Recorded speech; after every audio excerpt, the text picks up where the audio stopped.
Hello everyone. इस part में हम देखेंगे भारत में राष्ट्रवाद में रोलेक्ट एक्ट। रोलेक्ट एक्ट क्या था? जब हम रोलेक्ट एक्ट की बात करते हैं तो जैसे ही प्रथम विश्व युद्ध जो था, भारत की अगर बात करें तो प्रथम विश्व युद्ध में जैसे ही प्रथम विश्व युद्ध समाप्त हुआ तो उस समय जो है भारत में राष्ट्रवादी आंदोलन धीरे धीरे बढ़ रहा था। अंग्रेजों को यह महसूस होने लगा था कि अब भारत में जो है सभी लोगों ने आंदोलन जो है शुरुआत कर दिया, सभी लोग जो है धीरे धीरे अंग्रेजों पर दबाव बनाते जा रहे हैं, उन लोगों को दबाव महसूस हो रहा था। ऐसी स्थिति में जैसे ही प्रथम विश्व युद्ध समाप्त हुआ, अंग्रेजों ने सोचा कि एक ऐसा नियम लाया जाए जिसके तहत इतना भय और दहशत पैदा कर दिया जाए यहाँ के भारतवासियों में, यहाँ के आंदोलनकारियों में, कि कोई भी आंदोलन करने के लिए तैयार ना, सब भय और दहशत से जो है वो दब जाए, कोई भी आवाज उठाने के लायक न रहे, कोई आवाज न उठा पाए। इसी के लिए जो है उन्होंने एक कानून बनाया जिसका नाम दिया गया रोलेक्ट एक्ट, यानी क्रांतिकारी एवं अराजकता जो है अधिनियम।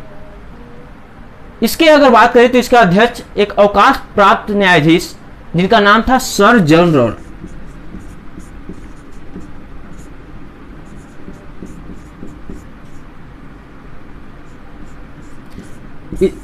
अगर बात करें रोलेक्ट एक्ट की तो रोलेक्ट एक्ट का अध्यक्ष जो है एक अवकाश प्राप्त न्यायाधीश जिसका नाम था सर जॉन रॉड को बनाया गया।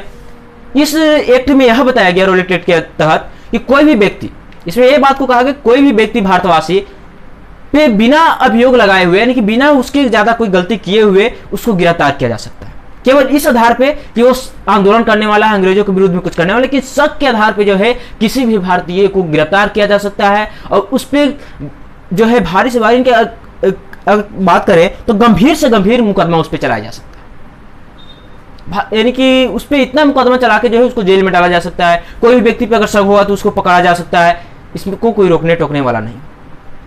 इस प्रकार से जो है रोलेक्ट एक्ट में बात को कहा गया,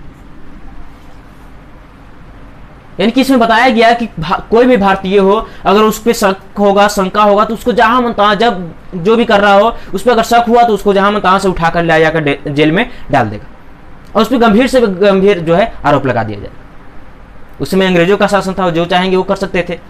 वैसी स्थिति में भारतवासियों के समझ यही एक उपाय था कि वो आंदोलन करे। और इसमें यह भी बताया गया कि कोई भी भारतवासी सभा नहीं बुला सकते, शांति सम्मेलन भी नहीं कर सकते। कोई भी सभा बुलाने से, शांति सम्मेलन, हर एक प्रकार से जो है इस एक्ट के तहत प्रतिबंध लगा दिया गया, ताकि कोई भी जो है डर से जो है, इस कानून के डर से जो है कोई भी व्यक्ति आंदोलन न कर सके, कोई भी आवाज न उठा सके, कोई भी सभा न कर सके। और न ये सब होगा तो आंदोलन होगा ही नहीं, आंदोलन नहीं होगा तो अंग्रेजों को आराम से शासन करने में कोई समस्या नहीं होगा।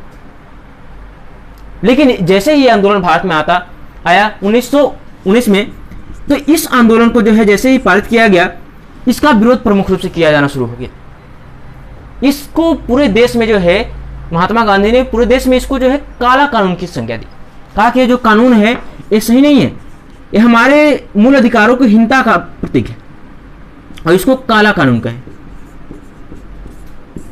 यानी कि रोलेक्ट एक्ट, काला कानून की संज्ञा दी।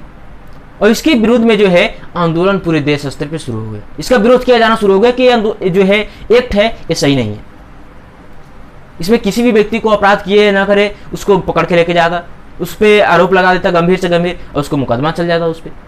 तो इस प्रकार से जो है इसका विरोध हुआ जाना जो है पूरे देश स्तर पर शुरू हुआ। महात्मा गांधी ने 6 अप्रैल 1919 को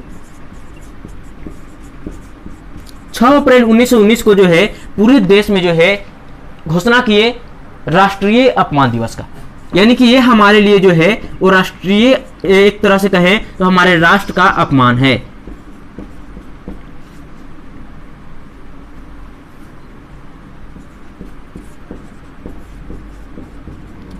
और इस तरह से जो है 6 अप्रैल 1919 ईस्वी को जो है राष्ट्रीय अपमान दिवस की घोषणा करते हैं और पूरे देश स्तर पे जो है इसकी आलोचना होता है कि अंग्रेज इस प्रकार के कानून लाए हैं जिससे कि भारतवासियों को बोलने का भी अधिकार, सभा का भी अधिकार नहीं है। और इस एक्ट के तहत जो है बहुत सारे आंदोलनकारियों को पकड़ा गया, जिसपे यानी कि जो है गंभीर से गंभीर मुकदमा भी चलाया गया, कुछ को फांसी भी दिया गया, कुछ को बुरी तरह से मारा भी गया। ये था रोलेक्ट एक्ट, यानी कि अराजकता अधिनियम। तो इस पार्ट के लिए इतना ही, अगले पार्ट में मिलते हैं एक नए पॉइंट के साथ। थैंक्स।